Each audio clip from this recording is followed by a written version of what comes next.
Canara plus news की स्वागत ನಾನು ಚಂದ್ರಶೇಖರ್ ನಾಯ್ಕ್ ಇದೀಗ ಹೆಡ್ಲೈನ್ಸ್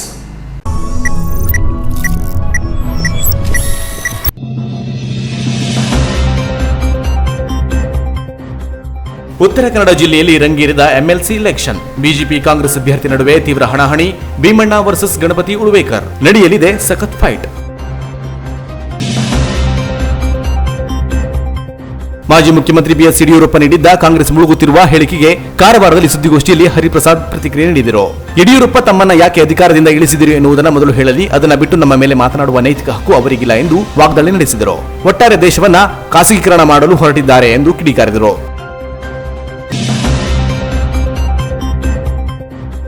ಮತಾಂತರ ನಿಷೇಧ ಕಾಯ್ದೆ ವಿರೋಧಿಸಿ ಕ್ರೈಸ್ತ ಸಮಾಜದಿಂದ ಸರ್ಕಾರಕ್ಕೆ ಮನವಿ ಸಲ್ಲಿಕೆ. ಕುಮಟಾ ತಹಶೀಲ್ದಾರ್ ಮೂಲಕ ಮುಖ್ಯಮಂತ್ರಿಗೆ ಮನವಿ ಅರ್ಪಣೆ. ಮತಾಂತರ ನಿಷೇಧ ಕಾಯ್ದೆ ಮತ್ತು ಚರ್ಚ್ಗಳ ಸಂಘ ಸಂಸ್ಥೆಗಳ ಗಣತಿಯನ್ನ ಕೈಬಿಡುವಂತೆ ಆಗ್ರಹ. ಇದೀಗ ವಿವರ. ವಿಧಾನ ಪರಿಷತ್ ಚುನಾವಣೆಗೆ ಬಿಜೆಪಿ ಮತ್ತು ಕಾಂಗ್ರೆಸ್ ತಮ್ಮ ಸಮರ್ಥ ಅಭ್ಯರ್ಥಿಯನ್ನ ಕಣಕ್ಕಿಳಿಸಿದ್ದು, ಗಣಪತಿ ಉಳುವೇಕರ್ ಮತ್ತು ಭೀಮಣ್ಣ ನಾಯ್ಕ್ ನಡುವೆ ಸಖತ್ ಫೈಟ್ ನಡೆಯಲಿದೆ.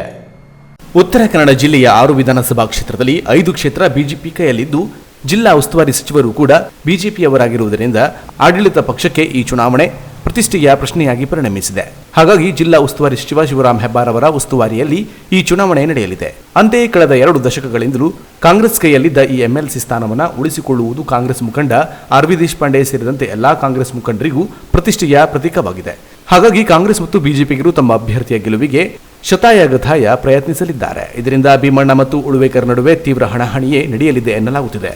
ಇನ್ನು ಗಣಪತಿ ಉಳುವೇಕರ್ ಅವರ ಪ್ರಾಬಲ್ಯದ ಬಗ್ಗೆ ಹೇಳುವುದಾದರೆ, ಜಿಲ್ಲೆಯ 5 ಕ್ಷೇತ್ರಗಳಲ್ಲಿ ಬಿಜೆಪಿ ಶಾಸಕರು ಇರುವುದೇ ಅವರಿಗೆ ದೊಡ್ಡ ಬಲ ಬಂದಂತಾಗಿದೆ. ಕಳೆದ ಪರಿಷತ್ ಚುನಾವಣೆಯಲ್ಲಿ ಅವರ ಪಕ್ಷ ಅಧಿಕಾರದಲ್ಲಿ ಇರಲಿಲ್ಲ. 70% ಸ್ಥಳೀಯ ಸಂಸ್ಥೆಗಳು ಕಾಂಗ್ರೆಸ್ ಪಕ್ಷದ ಕೈಯಲ್ಲಿತ್ತು. ಅಂತ ಕಠಿಣ ಸಂದರ್ಭದಲ್ಲೇ ಉಳುವೇಕರ್ ಕೇವಲ ಸರಿಸುಮಾರು 300 ಮತಗಳ ಅಂತರದಲ್ಲಿ ಪರಾಭವಗೊಂಡಿದ್ದರು. ಆದರೆ ಈ ಬಾರಿ ಪರಿಸ್ಥಿತಿ ಬದಲಾಗಿದೆ. ಅವರ ಪಕ್ಷ ಅಧಿಕಾರದಲ್ಲಿರುವ ಜೊತೆಗೆ ಜಿಲ್ಲೆಯ 6 ವಿಧಾನಸಭಾ ಕ್ಷೇತ್ರಗಳ ಪೈಕಿ 5 ಇವರ ಪಕ್ಷದ ಕೈಯಲ್ಲಿದೆ. ಅಲ್ಲದೆ ಜಿಲ್ಲೆಯ 65% ಸ್ಥಳೀಯ ಸಂಸ್ಥೆಗಳು ಬಿಜೆಪಿ ಪಾಲಾಗಿವೆ. ಸ್ಥಳೀಯ ಸಂಸ್ಥೆಗಳ ಜನಪ್ರತಿನಿಧಿಗಳ ಮತಗಳ ಮೇಲೆ ಈ ಚುನಾವಣೆ ನಿಂತಿದ್ದರಿಂದ ಬಿಜೆಪಿ ಬೆಂಬಲಿತ ಜನಪ್ರತಿನಿಧಿಗಳು ಪ್ರಾಮಾಣಿಕವಾಗಿ ಉಳುವೇಕರ್ ಅವರ ಕೈ ಹಿಡಿದರೆ ಖಂಡಿತ ಬಿಜೆಪಿ ಗೆಲುವು ಸುಲಭವಾಗಬಹುದು. ಒಂದು ವೇಳೆ ಬಿಜೆಪಿ ಶಾಸಕರುಗಳ ನಿರ್ಲಕ್ಷ್ಯದಿಂದ ಸ್ಥಳೀಯ ಸಂಸ್ಥೆಗಳ ಜನಪ್ರತಿನಿಧಿಗಳು ಆಮಿಷಗಳಿಗೆ ಬಲಿಯಾದರೆ ಮಾತ್ರ ಬಿಜೆಪಿಗೆ ಕಳೆದ ಚುನಾವಣೆಯಂತೆಯೇ ಫಲಿತಾಂಶ ದೊರೆಯುವುದು ಎಂಬುದು ಬಿಜೆಪಿ ಕಾರ್ಯಕರ್ತರ ಅಭಿಮತವಾಗಿದೆ. ಇನ್ನು ಕಾಂಗ್ರೆಸ್ ಅಭ್ಯರ್ಥಿ ಭೀಮಣ್ಣ ನಾಯ್ಕ್ ಅವರ ಪ್ರಾಬಲ್ಯದ ಬಗ್ಗೆ ಹೇಳುವುದಾದರೆ, ರಾಜಕಾರಣದಲ್ಲಿ ಭೀಮಣ್ಣ ಅಜಾತಶತ್ರು. ಅವರು ಕಳೆದ 13 ವರ್ಷಗಳಿಂದ ಕಾಂಗ್ರೆಸ್ನ ಜಿಲ್ಲಾಧ್ಯಕ್ಷ ಸ್ಥಾನವನ್ನ ಸಮರ್ಥವಾಗಿ ನಿರ್ವಹಿಸಿದ ಕೀರ್ತಿ ಇದೆ. ಪಕ್ಷದ ಬೂತ್ ಮಟ್ಟದಲ್ಲೂ ಅವರಿಗೆ ಸಂಪರ್ಕವಿದ್ದು, ಕಾಂಗ್ರೆಸ್ ಮುಖಂಡರಿಂದ ಹಿಡಿದು ಕಾರ್ಯಕರ್ತರವರೆಗೂ ಅವರ ಮೇಲೆ ಗೌರವ ಭಾವ ಇದೆ. ಇನ್ನು ಕಾಂಗ್ರೆಸ್ ಬೆಂಬಲಿತ ಸ್ಥಳೀಯ ಸಂಸ್ಥೆಗಳ ಜನಪ್ರತಿನಿಧಿಗಳು ಭೀಮಣ್ಣನವರ ಗೆಲುವಿಗೆ ಪ್ರಾಮಾಣಿಕವಾಗಿ ಪ್ರಯತ್ನ ಮಾಡಲಿದ್ದಾರೆ. ಮೊದಲಿನಿಂದಲೂ ಜಿಲ್ಲೆಯ ಪ್ರಬಲ ಕಾಂಗ್ರೆಸ್ ಮುಖಂಡ ಆರ್ ವಿ ದೇಶಪಾಂಡೆ ಅವರ ಶಿಷ್ಯರಂತೆ ಗುರುತಿಸಿಕೊಂಡ ಅವರಿಗೆ ಗುರುವಿನ ಕೃಪಾ ಕಟಾಕ್ಷ ಕೂಡ ಇದೆಯಂತೆ. ಇನ್ನು 5 ವಿಧಾನಸಭಾ ಕ್ಷೇತ್ರಗಳ ಮಾಜಿ ಶಾಸಕರು, ಮುಖಂಡರು, ಕಾರ್ಯಕರ್ತರು ಭೀಮಣ್ಣನವರ ಗೆಲುವಿಗೆ ಟೊಂಕ ಕಟ್ಟಿ ನಿಂತಿದ್ದಾರಂತೆ. 3 ಬಾರಿ ವಿಧಾನಸಭಾ ಚುನಾವಣೆಯಲ್ಲಿ ಪರಾಭವಗೊಂಡ ಭೀಮಣ್ಣ ಅವರನ್ನ ಎಂಎಲ್ಸಿ ಮಾಡುವ ಮೂಲಕ ವಿಧಾನ ಪರಿಷತ್ಗಾದರೂ ಕಳುಹಿಸಬೇಕೆಂಬ ಆಶಯವನ್ನ ಕಾಂಗ್ರೆಸ್ಸಿಗರು ಹೊಂದಿದ್ದಾರಂತೆ. ಆ ನಿಟ್ಟಿನಲ್ಲಿ ಭೀಮಣ್ಣನ ಗೆಲುವಿಗೆ ಕಾಂಗ್ರೆಸ್ಸಿಗರು ಶತಾಯಗತಾಯ ಪ್ರಯತ್ನ ಮಾಡಲಿದ್ದಾರೆಂಬ ಮಾತುಗಳು ಕಾಂಗ್ರೆಸ್ ಪಾಳೆಯದಲ್ಲಿ ಸದ್ದು ಮಾಡಿದೆ. ಆದರೆ ಜಿಲ್ಲೆಯ ಪ್ರಭಾವಿ ಮುಖಂಡರೊಬ್ಬರು ಉಲ್ಟ ಹೊಡೆದರೆ ಮಾತ್ರ ಭೀಮಣ್ಣ ಬಲ ಕುಸಿಯುವ ಸಾಧ್ಯತೆ ಇದೆ ಎನ್ನಲಾಗಿದೆ. ಹಾಗಾಗಿ 2 ಪಕ್ಷಗಳ ಮುಖಂಡರು ತಮ್ಮ ಪಕ್ಷದಲ್ಲಿರುವ ಬಂಡಾಯವನ್ನ ಶಮನ ಮಾಡಿಕೊಂಡು ಪಕ್ಷ ಟಿಕೆಟ್ ನೀಡಿರುವ ಅಭ್ಯರ್ಥಿಯ ಗೆಲುವಿಗೆ ಶ್ರಮಿಸಲಿದ್ದಾರೆ ಎಂಬ ಮಾಹಿತಿ ಇದೆ. ಒಟ್ಟಾರೆ ಪರಿಷತ್ ಚುನಾವಣೆಯಲ್ಲಿ ಬಿಜೆಪಿ ಹಾಗೂ ಕಾಂಗ್ರೆಸ್ ಅಭ್ಯರ್ಥಿಗಳ ನಡುವೆ ತೀವ್ರ ಹಣಾಹಣಿ ನಡೆಯಲಿದ್ದು, ಕೆಲವೇ ಮತಗಳ ಅಂತರದಲ್ಲೇ ಗೆಲುವು ನಿರ್ಧಾರವಾಗಲಿದೆ ಎಂಬುದು ರಾಜಕೀಯ ಪಂಡಿತರ ಲೆಕ್ಕಾಚಾರವಾಗಿದೆ. Canara plus news, Kumta. ರೈತರಿಗೆ ಕೂಡಲೇ ಸೂಕ್ತ ಪರಿಹಾರ ಕೊಡಿಸುವಲ್ಲಿ ಜನಪ್ರತಿನಿಧಿಗಳು ವಿಫಲವಾದಲ್ಲಿ ಉಸ್ತುವಾರಿ ಸಚಿವರ ಮನೆ ಮುಂದೆ ಧರಣಿ ಮಾಡುವುದಾಗಿ ಕರ್ನಾಟಕ ರಾಜ್ಯ ರೈತ ಸಂಘ ಹಾಗೂ ಹಸಿರು ಸೇನೆ ರಾಜ್ಯ ಕಾರ್ಯದರ್ಶಿ ರಾಘವೇಂದ್ರ ನಾಯ್ಕ್ ಹೇಳಿದರು. ಶಿರಸಿಯ ಪತ್ರಿಕಾ ಭವನದಲ್ಲಿ ಸುದ್ದಿಗೋಷ್ಠಿ ನಡೆಸಿ ಮಾತನಾಡಿದ ಅವರು, ಹಾನಗಲ್ ಉಪಚುನಾವಣೆಯಾದರೆ ಟೆಂಟ್ ಹಾಕಲು ಸಮಯವಿದೆ. ತಮ್ಮ ಕ್ಷೇತ್ರದಲ್ಲಿಯೇ ರೈತರ ಸಮಸ್ಯೆಗೆ ಸ್ಪಂದಿಸದಿದ್ದರೆ ಸಚಿವರು ಹಾಗೂ ಸ್ಥಳೀಯ ಜನಪ್ರತಿನಿಧಿಗಳ ಮನೆ ಮುಂದೆ ಧರಣಿ ಮಾಡುತ್ತೇವೆ. ರೈತರ ಸಂಕಷ್ಟ ಸರ್ಕಾರಕ್ಕೆ ಮನವರಿಕೆ ಮಾಡಬೇಕಾದಂತಹ ಜನಪ್ರತಿನಿಧಿಗಳು ನಾಪತ್ತೆಯಾಗಿದ್ದಾರೆ. ರೈತರ ಬೆಳೆ ನಾಶವಾಗಿ ರೈತರು ಕಂಗೆಟ್ಟಿದ್ದರೂ ಸ್ಥಳೀಯ ಜನಪ್ರತಿನಿಧಿಗಳು ರೈತರಿಗೆ ಸಾಂತ್ವನ ಹೇಳದೇ ಇರುವುದನ್ನು ರೈತ ಸಂಘ ಖಂಡಿಸುತ್ತದೆ ಎಂದರು. ಲಾಕ್ಡೌನ್ ಸಮಯದಲ್ಲಿ ಮೊದಲೇ ಬೆಳೆಗೆ ಬೆಲೆ ಇಲ್ಲದೆ ಕಂಗಾಲಾಗಿದ್ದರು. ಈಗ ಮಳೆಗೆ ರೈತರು ಬೆಳೆದ ಬೆಳೆ ನೀರು ಪಾಲಾಗಿದೆ. ದುಪ್ಪಟ್ಟು ಹಣ ವ್ಯಯಿಸಿ ಕೃಷಿ ಮಾಡಬೇಕಾದ ಅನಿವಾರ್ಯತೆ ಇದೆ. ಹಾಕಿದ ಹಣವು ಮರಳಿ ಬಾರದ ಸ್ಥಿತಿ ಇದೆ. ಇದು ಕೃಷಿಗೆ ಮಾತ್ರವಾಗಿದ್ದು ಇದನ್ನ ತಡೆಹಿಡಿಯಬೇಕು. ಸರ್ಕಾರ ಎಲ್ಲಾ ರೈತರ ಕೃಷಿ ಸಾಲವನ್ನ ಮನ್ನಾ ಮಾಡಿ ಈಗ ಬೆಳೆ ಹಾನಿಗೆ ಸೂಕ್ತ ಪರಿಹಾರ ನೀಡಬೇಕು ಎಂದು ಆಗ್ರಹಿಸಿದರು. ಈ ಹಿಂದೆ ರೈತರಿಗೆ ಬೆಳೆ ಹಾನಿಯಾದ ಹಾನಿಯ ಪರಿಹಾರ ನೀಡಲಾಗಿಲ್ಲ. ಜನಪ್ರತಿನಿಧಿಗಳು ಸರ್ಕಾರದ ಮೇಲೆ ಒತ್ತಡ ತಂದು ರೈತರ ಸಾಲ ಮನ್ನಾ ಮಾಡಬೇಕು, ಸಂಪೂರ್ಣ ಸರ್ವೆ ನಡೆಸಿ ಪರಿಹಾರ ಒದಗಿಸಬೇಕು, ಇಲ್ಲದಿದ್ದರೆ ಕರ್ನಾಟಕ ರಾಜ್ಯ ರೈತ ಸಂಘ ಉಗ್ರ ಹೋರಾಟಕ್ಕೆ ಇಳಿಯಬೇಕಾಗುತ್ತದೆ ಎಂದು ಎಚ್ಚರಿಸಿದ ಅವರು, ಪ್ರಧಾನಿ ಕೃಷಿ ಕಾನೂನು ವಾಪಸ್ ಪಡೆಯುವ ಘೋಷಣೆ ಮಾಡಿದ್ದು, ಇದು ಕೇವಲ ಘೋಷಣೆ ಆದರೆ ಸಾಲದು, ಕಾನೂನಾತ್ಮಕವಾಗಿ ವಾಪಸ್ ಪಡೆಯಬೇಕು. ದೆಹಲಿಯಲ್ಲಿ 800ಕ್ಕೂ ಹೆಚ್ಚಿನ ಮರಣ ಹೊಂದಿದ ರೈತರಿಗೆ ಪರಿಹಾರ ನೀಡುವ ತನಕ ನಮ್ಮ ಹೋರಾಟ ನಿಲ್ಲುವುದಿಲ್ಲ. ನವೆಂಬರ್ 26ರಂದು ರಾಷ್ಟ್ರೀಯ ಹೆದ್ದಾರಿ ತಡೆ ನಡೆಸಲು ಸಂಯುಕ್ತ ರೈತ ಹೋರಾಟ ಸಮಿತಿ ಕರೆ ಕೊಟ್ಟಿದ್ದು, ರೈತರಿಗೆ ಸೂಕ್ತ ಪರಿಹಾರ ನೀಡಿ ಬೆಳೆ ಸಾಲ ಮನ್ನಾ ಮಾಡದೇ ಇದ್ದಲ್ಲಿ ರೈತ ಸಂಘದ ವತಿಯಿಂದ ಬರುವ ಚಳಿಗಾಲ ಅಧಿವೇಶನದ ಸಂದರ್ಭದಲ್ಲಿ ವಿಧಾನಸೌಧಕ್ಕೆ ಮುತ್ತಿಗೆ ಹಾಕಲು ನಿರ್ಧರಿಸಿರುವುದಾಗಿ ತಿಳಿಸಿದರು. ರೈತರ ಸಂಕಷ್ಟವನ್ನು ಸರ್ಕಾರಕ್ಕೆ ಮನವರಿಕೆ ಮಾಡಬೇಕಾದಂತಹ ಜನಪ್ರತಿನಿಧಿಗಳು ನಾಪತ್ತೆ, ಅವರ ಈ ನಡೆಯನ್ನು ರೈತ ಸಂಘ ಖಂಡಿಸುತ್ತದೆ. ಈ ಸಮಯದಲ್ಲಿ ರೈತರಿಗೆ ಧೈರ್ಯ ಹೇಳಬೇಕಾಗಿತ್ತು. ಯಾಕೆಂದ್ರೆ ಈ ಸಮಯದಲ್ಲಿ ರೈತರಿಗೆ ಕೈಗೆ ಬಂದದ್ದು ಬಾಯಿಗೆ ಬರದಂತಾಗಿದೆ. ಈ ಲಾಕ್ಡೌನ್ ಸಮಯದಲ್ಲಿ ಮೊದಲೇ ರೈತ ಬೆಲೆ ಇರದೆ ಕಂಗಾಲಾಗಿದ್ದ, ಕೆಲವೊಂದು ಬೆಳೆಗಳನ್ನು ಖರೀದಿ ಮಾಡುವುದಿರುತ್ತೆ. ಅಂತ ಸಮಯದಲ್ಲಿ ಕಷ್ಟಪಟ್ಟು ಬೆಳೆದು ಬೆಳೆಯಿಂದ ನೀರ್ಪಾಲಾಗಿದೆ. ಕೃಷಿಯ ಖರ್ಚು ವೆಚ್ಚ ದುಪ್ಪಟ್ಟಾಗಿದೆ. ಗೊಬ್ಬರ ಇರ್ಬೋದು, ಔಷಧಿಗಳಿರ್ಬೋದು, ಯಾಂತ್ರಿಕರಣ, ಡೀಸೆಲ್ ರೇಟ್ ಜಾಸ್ತಿ ಆಗಿರೋದು ಯಾಂತ್ರಿಕರಣ ದುಪ್ಪಟ್ಟು ಹಣವನ್ನು ಹಾಕಿ ತಾನು ಬೆಳೆದಂಥದ್ದು ಈ ಸಾರಿ ನೀರ್ಪಾಲಾಗಿದೆ. ಗೊಂಜಾಳ ಇರ್ಬೋದು, ಭತ್ತ ಇರ್ಬೋದು, ಅಡಿಕೆ ಇರ್ಬೋದು, ಶುಂಠಿ, ವಾಣಿಜ್ಯ ಬೆಳೆಗಳಾದ ಅಡಿಕೆ, ಶುಂಠಿ ಏನು ಹೊರತಾಗಿಲ್ಲ, ಕಬ್ಬು ಸಮೇತ ಇದೆ. ಈ ಸಂದರ್ಭದಲ್ಲಿ ರೈತ ಮುಖಂಡರಾದ ನವೀನ್ ಜಡೇದರ್, ಪ್ರಮೋದ್ ಜಕ್ಕಣ್ಣನವರ್, ನಾಗರಾಜ್ ಮತ್ತಿತರರು ಇದ್ದರು. Canara plus news, Sirsi. ವಿಧಾನ ಪರಿಷತ್ ಚುನಾವಣೆಗೆ ಅಸಮಾಧಾನಿತ ಅಭ್ಯರ್ಥಿಯಾಗಿ ಸ್ಪರ್ಧಿಸಲು ಮುಂದಾಗಿದ್ದ ಅಂಕೋಲದ ಉದ್ಯಮಿ ಭಾಸ್ಕರ್ ನಾರ್ವೇಕರ್ ಅವರೊಂದಿಗೆ ಜಿಲ್ಲಾ ಉಸ್ತುವಾರಿ ಸಚಿವ ಶಿವರಾಮ್ ಹೆಬ್ಬಾರ್ ಅವರು ನಡೆಸಿದ ಸಂಧಾನ ಸಭೆ ಯಶಸ್ವಿಯಾಗಿದ್ದು ಸ್ಪರ್ಧೆಯಿಂದ ಹಿಂದೆ ಸರಿದಿದ್ದಾರೆ. ಅಂಕೋಲಾ ಮಂಡಲಾಧ್ಯಕ್ಷ ಸಂಜಯ್ ನಾಯಕ, ವಿಧಾನ ಪರಿಷತ್ ಅಭ್ಯರ್ಥಿ ಗಣಪತಿ ಉಳ್ವೇಕರ್, ಕಾರವಾರ ನಗರಸಭೆ ಅಧ್ಯಕ್ಷ ಡಾಕ್ಟರ್ ನಿತಿನ್ ಪಿಕ್ಳೆ ಸೇರಿದಂತೆ ಪ್ರಮುಖರ ಸಮ್ಮುಖದಲ್ಲಿ ಭಾಸ್ಕರ್ ನಾರ್ವೇಕರ್ ಅವರೊಂದಿಗೆ ಯಲ್ಲಾಪುರದಲ್ಲಿ ಸಚಿವ ಶಿವರಾಮ್ ಹೆಬ್ಬಾರ್ ಸಭೆ ನಡೆಸಿದರು. ಪಕ್ಷದಲ್ಲಿ ಈ ರೀತಿ ಬಂಡಾಯವಾಗಿ ಸ್ಪರ್ಧೆ ಮಾಡುವುದರಿಂದ ಜನರಿಗೆ ಹಾಗೂ ಮತದಾರರಿಗೆ ತಪ್ಪು ಸಂದೇಶ ಹೋಗುತ್ತದೆ. ಬಿಜೆಪಿ ಎಂದರೆ ಸಂಘಟನೆಯ ಶಿಸ್ತಿನ ಪಕ್ಷ. ಹೀಗಾಗಿ ಒಗ್ಗಟ್ಟಾಗಿ ಈ ಚುನಾವಣೆಯನ್ನು ನಾವೆಲ್ಲ ಎದುರಿಸಬೇಕಿದೆ. ಪಕ್ಷ ಆಯ್ಕೆ ಮಾಡಿರುವ ಅಭ್ಯರ್ಥಿ ಗಣಪತಿ ಉಳ್ವೇಕರ್ ಅವರನ್ನು ಗೆಲ್ಲಿಸಲು ನಾವು ಶ್ರಮ ವಹಿಸಬೇಕಿದ್ದು, ಇದಕ್ಕೆ ತಮ್ಮೆಲ್ಲರ ಸಹಕಾರ ಅಗತ್ಯವಿದೆ ಹಾಗೂ ಸಚಿವರಾದ ಶಿವರಾಮ್ ಹೆಬ್ಬಾರ್ ಅವರ ತೀರ್ಮಾನಕ್ಕೆ ನಾನು ಬದ್ಧನಾಗಿದ್ದೇನೆ. ಅವರ ಮಾತನ್ನ ಮೀರಿ ನಾನು ಯಾವುದೇ ತೀರ್ಮಾನವನ್ನು ತೆಗೆದುಕೊಳ್ಳುವುದಿಲ್ಲ ಎಂದರು. ಸಭೆ ನಡೆದ ನಂತರ ಭಾಸ್ಕರ್ ನಾರ್ವೇಕರ್ ಅವರ ಮನಸ್ಸು ಬದಲಿಸಿ ತಮ್ಮ ನಿರ್ಧಾರವನ್ನು ಸಭೆಗೆ ತಿಳಿಸಿದರು.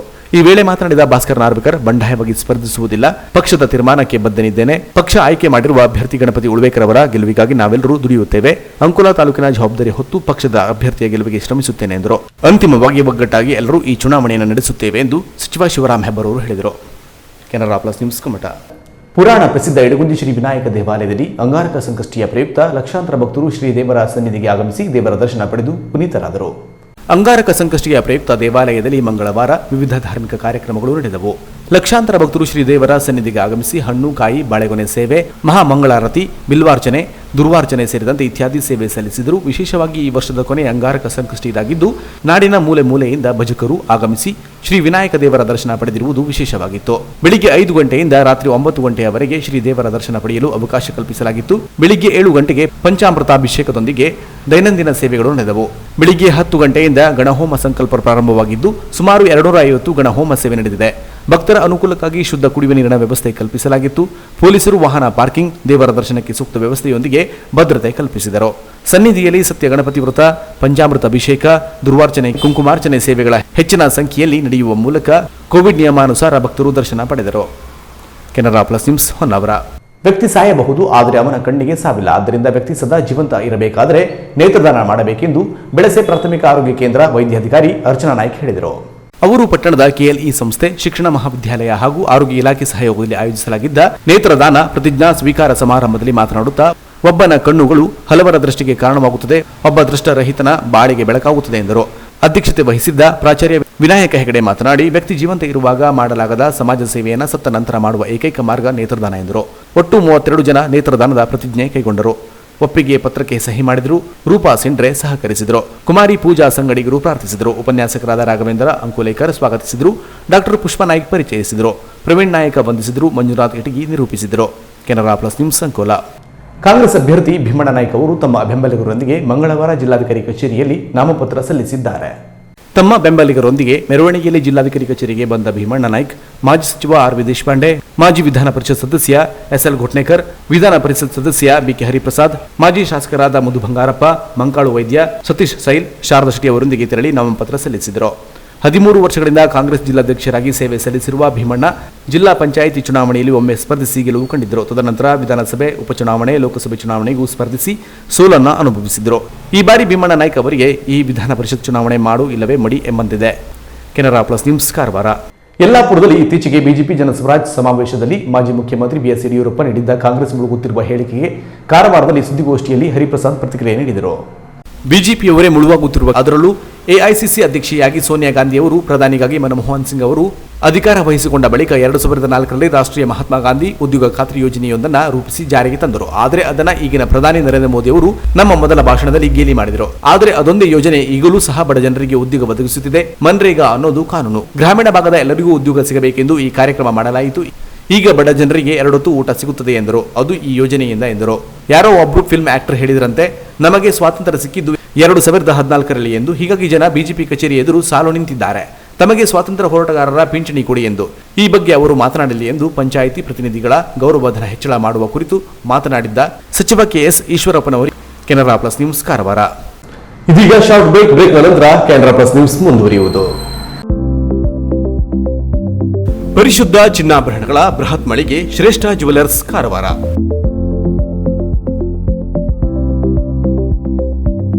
ನಮ್ಮಲ್ಲಿ 22 ಮತ್ತು 24 ಕ್ಯಾರೆಟ್ ಹೋಲೋ ಮಾರ್ಕ್ ಹೊಂದಿರುವ ಅತ್ಯಾಕರ್ಷಕ ಮತ್ತು ವಿಭಿನ್ನ ಡಿಸೈನ್ಗಳ ಎಲ್ಲಾ ರೀತಿಯ ಜ್ಯುವೆಲರಿಗಳು ಲಭ್ಯ. ಗೋಲ್ಡ್ ಚೈನ್, ನೆಕ್ಲೆಸ್, ಬಳೆ, ರಿಂಗ್ಗಳು, ಇಯರಿಂಗ್, ಡೈಮಂಡ್ ಜ್ಯುವೆಲರಿ ಸೇರಿದಂತೆ ಐಜಿಐ ಸರ್ಟಿಫೈಡ್ ರಿಯಲ್ ಡೈಮಂಡ್ ಜ್ಯುವೆಲರಿಗಳು ದೊರೆಯುತ್ತವೆ. Temple jewellery, light weight jewellery ಸೇರಿದಂತೆ ಬೆಳ್ಳಿಯ ಪೂಜಾ ಸಾಮಗ್ರಿಗಳು ಜೊತೆಗೆ ಎಲ್ಲಾ ರೀತಿಯ ಆಭರಣಗಳು ಲಭ್ಯ. ಅಲ್ಲದೆ Karwar and Konkani special design ಜೊತೆಗೆ ಗ್ರಾಹಕರ ಬೇಡಿಕೆಯಂತೆ ವಿಭಿನ್ನ ಡಿಸೈನ್ಗಳ ಜ್ಯುವೆಲರಿಗಳನ್ನು ಸಿದ್ಧಪಡಿಸಿ ನೀಡಲಾಗುವುದು. ಹಾಗಾದರೆ ತಡ ಏಕೆ? ನಿಮ್ಮ ಆಯ್ಕೆಯ ಜ್ಯುವೆಲರಿಯನ್ನ ಖರೀದಿಸಲು ಹಿಂದೆ ಭೇಟಿ ನೀಡಿ. ಶ್ರೇಷ್ಠ jewellers, Salman arcade, beside Ganesh agency, green street road, Karwar. Mobile ಸಂಖ್ಯೆ 8970595131. ಹಿಂದೆ ಭೇಟಿ ನೀಡಿ.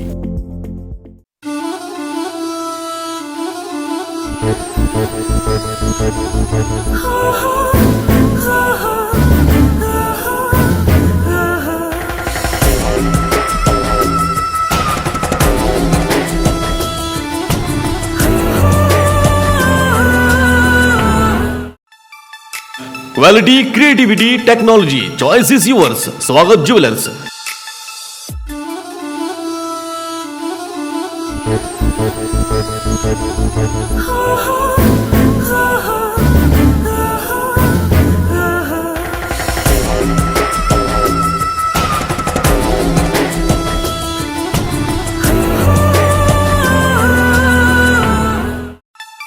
ಇಪ್ಪತ್ತೈದನೇ ವರ್ಷದ ಸಂಭ್ರಮಾಚರಣೆಯಲ್ಲಿ ವಜ್ರ, ಜೇಮ್ಸ್ ಸ್ಟೋನ್ಸ್, ಬಂಗಾರದ ಆಭರಣಗಳು, ಬೆಳ್ಳಿಯ ಆಭರಣಗಳು, all in one shop. Swagath jewellers. ಪ್ರತಿ ಖರೀದಿಯ ಮೇಲೆ ಆಕರ್ಷಕ ಉಡುಗೊರೆ. ಸ್ವರ್ಣಲಕ್ಷ್ಮಿ ಸೇರಿದಂತೆ ಹಲವು ಯೋಜನೆಗಳು, ವೇಸ್ಟೇಜ್ ಮತ್ತು ಮಜೂರಿಯಲ್ಲಿ ವಿಶೇಷ ರಿಯಾಯಿತಿ. ಇದು ಸೀಮಿತ ಅವಧಿಯ ಕೊಡುಗೆ. ಹಿಂದೆ ಭೇಟಿ ನೀಡಿ. ಸ್ವಾಗತ್ ಜ್ಯುವೆಲರ್ಸ್. ಚಿನ್ನ ಖರೀದಿಸುವ ಮೊದಲು ಸ್ವಾಗತ್ ಜ್ಯುವೆಲರ್ಸ್ ಮಳಿಗೆಗೆ ಒಮ್ಮೆ ಭೇಟಿ ನೀಡಿ. Swagath jewellers, number 1277 Coutinho road, Karwar. Phone number 221169. Global heart foundation. Now plant about your heart in just 20. 3D vasculography, a non-invasive, painless diagnostic test that detects lack of blood flow in the heart. 20 minutes tour inside your heart. ಪುಣೆಯ global heart foundation ವತಿಯಿಂದ ಕಾರವಾರದ hotel premier residency 2ನೇ ಮಹಡಿಯಲ್ಲಿ ಹೃದಯ ಚಿಕಿತ್ಸಾ ಶಿಬಿರ December 4 ಮತ್ತು 5ರಂದು ನಡೆಯಲಿದೆ. ಬಹುಜನರ ಬೇಡಿಕೆಯ ಮೇರೆಗೆ ಕಳೆದ 22 ವರ್ಷಗಳಿಂದ ಸುಮಾರು 30,000ಕ್ಕೂ ಅಧಿಕ ಹೃದ್ರೋಗಿಗಳಿಗೆ ಚಿಕಿತ್ಸೆ ನೀಡಿರುವ ಪ್ರತಿಷ್ಠಿತ ಸಂಸ್ಥೆಯಿಂದ ಈ ಶಿಬಿರ ನಡೆಯಲಿದೆ. ಕೋವಿಡ್-19 ನಿಯಮಾವಳಿಗಳ ಪ್ರಕಾರ ಶಿಬಿರ ನಡೆಯಲಿದ್ದು, ಮಾಸ್ಕ್ ಧರಿಸುವಿಕೆ ಮತ್ತು ಸಾಮಾಜಿಕ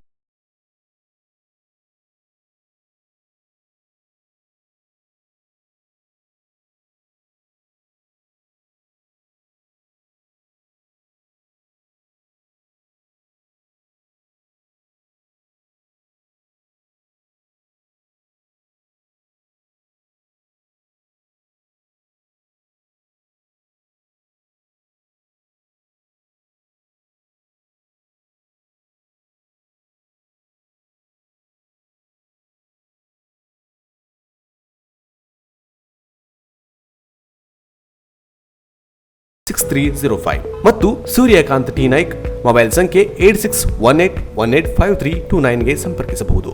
ಚಿಕಿತ್ಸೆಗೆ ಒಳಪಡುವವರು ಅನುಸರಿಸಬೇಕಾದ ಕ್ರಮಗಳ ಕುರಿತು ವಿಚಾರಿಸಲು ಪ್ರಸನ್ನ 9822598589ಗೆ ಸಂಪರ್ಕಿಸಿ. ವಿಶೇಷ ಸೂಚನೆ: ಕಳೆದ ಶಿಬಿರದಲ್ಲಿ ಚಿಕಿತ್ಸೆ ಪಡೆದವರು ಈ ಶಿಬಿರದಲ್ಲಿ ಪಾಲ್ಗೊಳ್ಳುವ ಮುನ್ನ 3 ದಿನಗಳ ಕಾಲ ಈ ಔಷಧಿ ಬಿಡಬೇಕು.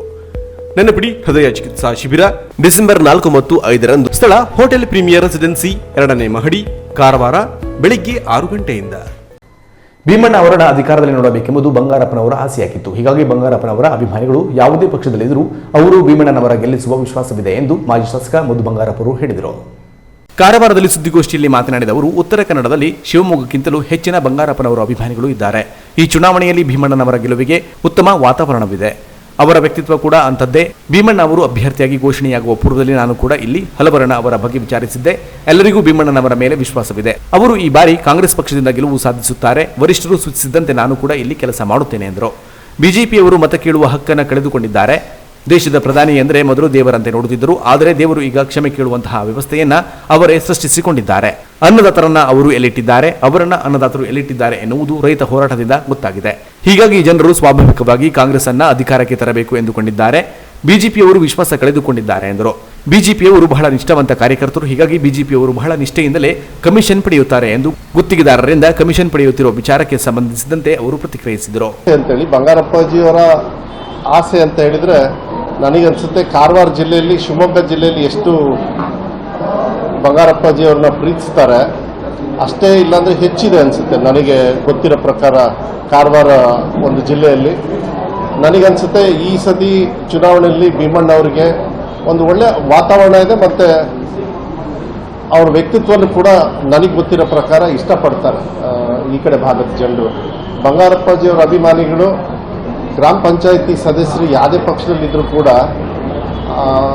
ಅವರು ಇಂಡಿಪೆಂಡೆಂಟ್ ಅಂತ ಹೇಳಿದ್ರು ಯಾವುದೋ ಒಂದು ಪಕ್ಷದಲ್ಲಿ ಬಿಜೆಪಿಯವರ ಸಹಕಾರದಿಂದ ಆಗಿರ್ತಾರೆ, ಕೆಲವರು ಕಾಂಗ್ರೆಸ್ ಪಕ್ಷದಿಂದ, ಕೆಲವರು ಇಂಡಿಪೆಂಡೆಂಟ್ ಆಗಿರ್ತಾರೆ, ಎಲ್ಲರೂ ಕೂಡ.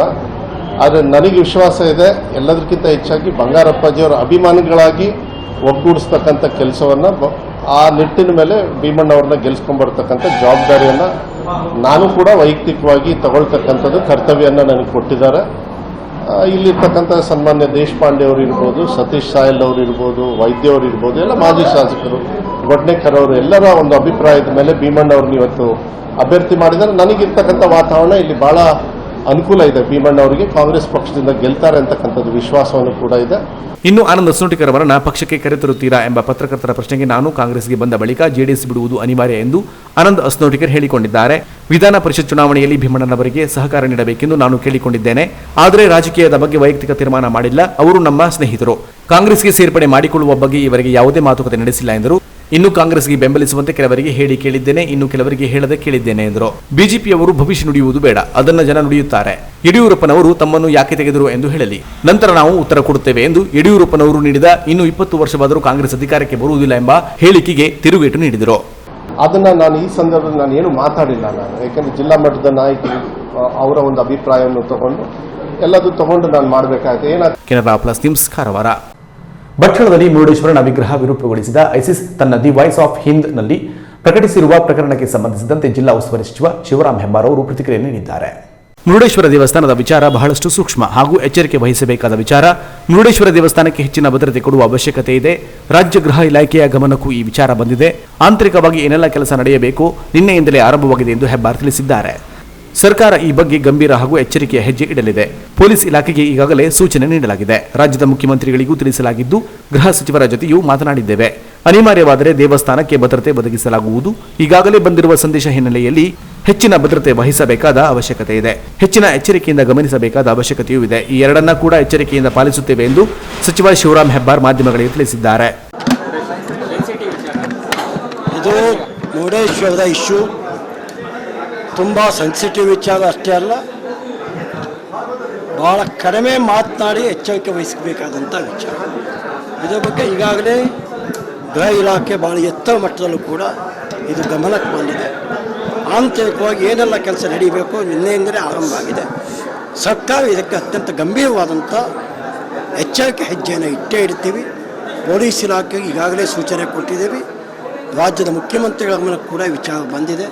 ಗೃಹ ಸಚಿವರು ಕೂಡ ನಿನ್ನೆ ಮಾತಾಡಿದ್ದೇನೆ. ಅವತ್ತು ಒಟ್ಟಾರೆ ಈ ಒಂದು ಕೆಲಸದಲ್ಲಿ ಎಲ್ಲೂ ಕೂಡ ಹಿಂದೆ ಬೀಳದೆ ಹೇಳದಂತೆ ಎಚ್ಚರಿಕೆ ನಾವು ಈಗಾಗಲೇ ನಮಗೆ ಬಂದಿರತಕ್ಕಂಥ ಸಂದೇಶದ ಹಿನ್ನೆಲೆಯಲ್ಲಿ ಹೆಚ್ಚಿನ ಬದ್ಧತೆಯನ್ನು ಕೊಡಬೇಕಾದಂಥ ಅವಶ್ಯಕತೆಯೂ ಇದೆ, ಹೆಚ್ಚಿನ ಎಚ್ಚರಿಕೆಯನ್ನು ಗಮನಿಸಬೇಕಾದಂಥ ಅವಶ್ಯಕತೆಯೂ ಇದೆ.